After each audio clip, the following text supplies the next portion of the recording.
2016లో 3, 2021లో 77, 2026లో భారీ విజయం బీజేపీ బెంగాల్‌లో సాధించింది. అయితే బీజేపీకి గల కారణాలు ఎంతోమంది పెద్దలు చెప్తున్నారు. నేను కూడా గత వీడియోలో చెప్పడానికి ప్రయత్నం చేశాను. అయితే ఈరోజు నేను బీజేపీ వెనకాల ఉండి గెలిపించినప్పుడు ఒక శక్తి గురించి చెప్పబోతున్నాను. బీజేపీ గెలిచింది కాబట్టి మీరు ఎన్నైనా మాట్లాడతారని మీరు హాస్యాస్పదంగా, సెటైరల్‌గా ఏదైనా మాట్లాడుకోండి, ఏదైనా జోకులేసుకోండి. కానీ మీకు పశ్చిమ బెంగాల్‌లో ఎవరైనా తెలుసుంటే వాళ్ళని అడిగి తెలుసుకోండి. నేను చెప్పబోయేటివి నగ్న సత్యాలు. ఇతర రాష్ట్రాలకు బెంగాల్‌కు ఒక తేడా ఉంది. బెంగాల్‌లో పాలన ఎలా ఉంటుందనంటే, మనం పురాణాల్లో విన్నాము, చదివాము. ఏంటి రాక్షస పాలన ఒకటుంటుంది. రాక్షస పాలన, రాక్షస రాజులుంటే, ఆ పాలనలో ఎలా ఉంటుందంటే, అక్కడ ఉన్నటువంటి ప్రజలకు కనీస శాంతి భద్రతలుండవు. ఆడవారికైతే కనీస భద్రత ఉండదు. రోజుకొక గండంలా వారి జీవితం గడుస్తూ ఉంటుంది. హిందువుల పరిస్థితి అయితే దైవకార్యాలు ఇవన్నీ చేయాలంటే చాలా దారుణంగా ఉంటుంది అని విన్నాం. కానీ బెంగాల్ ప్రజలు ఇది చూసారు, అనుభవించారు పాపం. ఇలాంటి రాక్షస పాలనకు ఎదురొడ్డి నిలబడ్డటువంటి శక్తి ఏంటంటే భాజపా కార్యకర్తల శక్తి.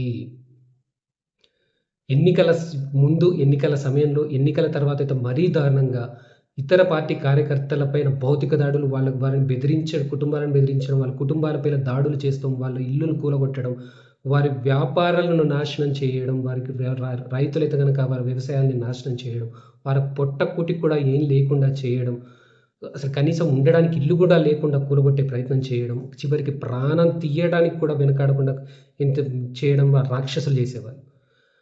ఆ రాక్షసుల చేతిలో బీజేపీ కార్యకర్తలు ఎంతోమంది ప్రాణాలు కోల్పోయారు. ఈ భయంతోటి ఎంతోమంది వారి కన్న తల్లి లాంటి ఊరిని వదిలేసి బతుకు జీవుడా అనుకుంటూ ఏదో దూర ప్రాంతాలకు వెళ్ళి జీవిస్తూ ఉండేవారు.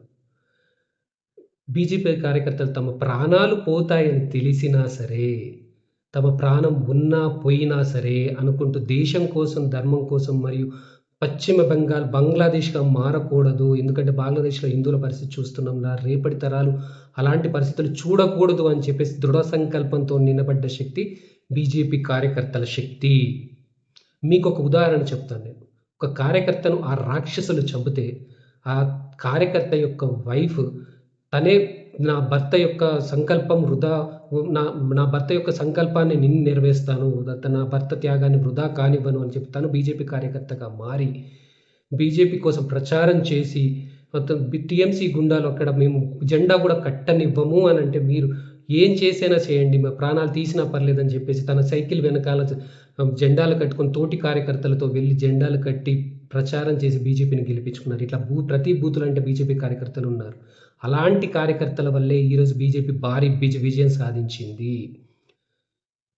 ప్రజాపాలన కోసం, ప్రజాస్వామిక పాలన కోసం బెంగాలీ బీజేపీ కార్యకర్తలారా, మీరు చేసినటువంటి యుద్ధం, త్యాగం, బలిదానాలకు నా శతకోటి వందనాలు. మీరు చేసినటువంటి త్యాగాలు, బలిదానాలు చరిత్ర ఉన్నన్ని రోజులు గుర్తుండిపోతుంది.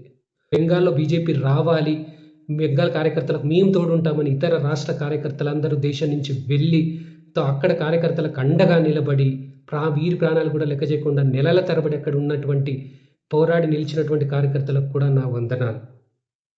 బీజేపీ సిద్ధాంతం ఏంటంటే nation first, party next, self last. BJP కార్యకర్తలు దేశం కోసం, ధర్మం కోసం, తర్వాతే మా ప్రాణం కోసం అని నిలబడతారు. ఇది ఇతర కార్యకర్తలకు, బీజేపీ కార్యకర్తలకు, ఇది బీజేపీకి ఇతర పార్టీలకు ఉన్నటువంటి తేడా. అందుకే మోడీ లాంటి గొప్ప వ్యక్తి కూడా నేను ఒక బీజేపీ కార్యకర్త అయినందుకు గర్విస్తున్నాను, ఇది బీజేపీ కార్యకర్తల పార్టీ అని అంటారు. నా ఈ కంటెంట్ మీకు నచ్చితే లైక్, షేర్, కమెంట్ చేస్తూ నా యూట్యూబ్ ఛానల్ సబ్స్క్రైబ్ చేసుకోకపోతే దయచేసి సబ్స్క్రైబ్ చేసుకోవాల్సిందిగా విజ్ఞప్తి. జై హింద్.